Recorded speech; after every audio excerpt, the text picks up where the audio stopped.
À Porto Novo, l'association Environnement et Action humanitaire pour le bien-être a réuni autour d'une même table les acteurs clés de l'écosystème numérique béninois. Une rencontre inédite entre les ACP de l'ARCEP Bénin et les défenseurs des droits numériques. C'est avec une conviction profonde que nous ouvrons aujourd'hui cette discussion décisive en matière de droits numériques.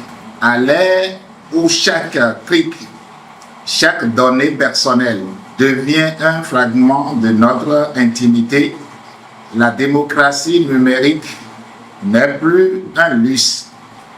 Elle est une exigence de souveraineté. Au Bénin, près de 70% de la population est connectée. Or, derrière cette avancée se cachent des risques comme le cyberharcèlement, le vol de données et la désinformation ciblée. L'ARCEP, gardienne de l'équité dans l'espace numérique, EAH Bien-être et GFIDEV Durable, engagés pour le bien-être social, unissent ici leurs forces pour poser une question centrale. Comment protéger sans brider, réguler sans étouffer l'innovation? Cette séance n'est pas une formalité. Elle est le premier jalon d'un arsenal juridique béninois qui placera le citoyen au cœur du dispositif. Droit à l'oubli effectif, consentement éclairé, sanctions dissuasives contre les abus.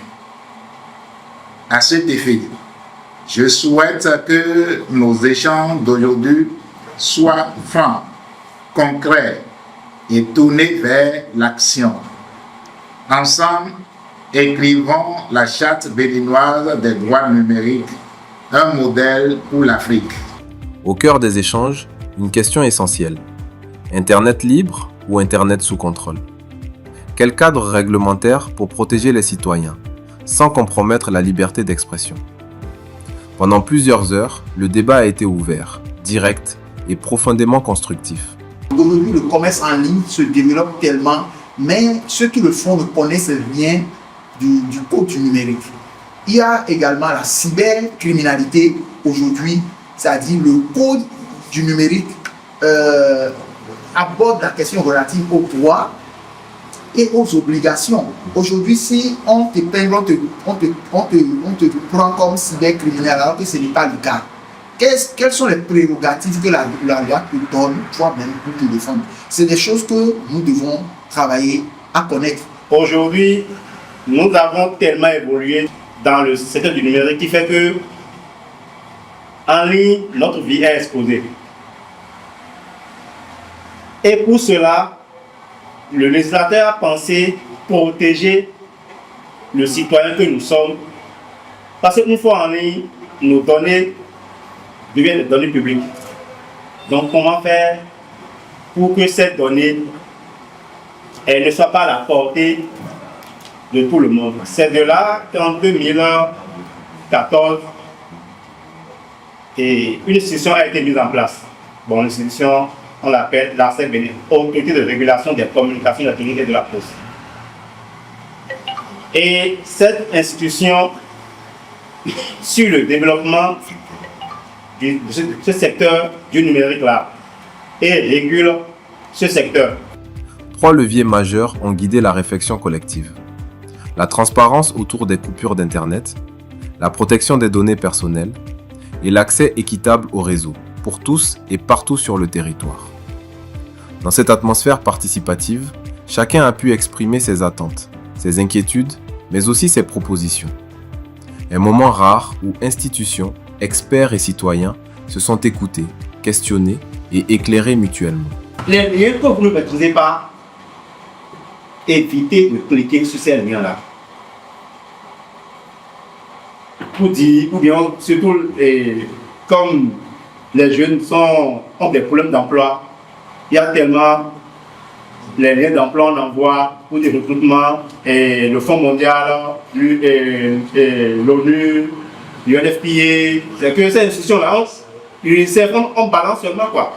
Ce que moi je demande de faire, qu'est-ce qu'il faut faire? Si vous connaissez ces institutions, allez sur leur plateforme pour vérifier si c'est vrai. Si c'est vrai là, vous aurez l'information, la vraie information là-bas. À la sortie, les participants repartent mieux informés, mieux outillés et surtout plus engagés que jamais pour la défense de leurs droits numériques.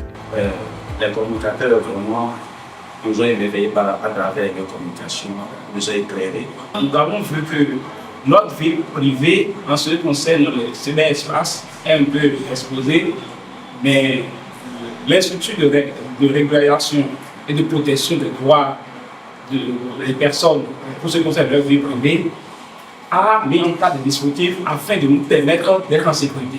Toutefois, reconnaissons que nos navigations, nos présences sur les plateformes numériques nous exposent plus.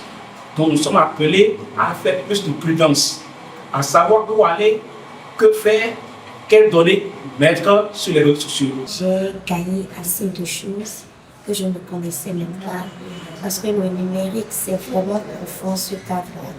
Et d'après tout ce qu'on a eu à apprendre, écouter, il faut vraiment protéger nos données, que ce soit sur WhatsApp, Facebook, surtout sur toutes les plateformes. Une étape importante dans la construction d'un Internet responsable, inclusif et véritablement au service du bien-être de tous.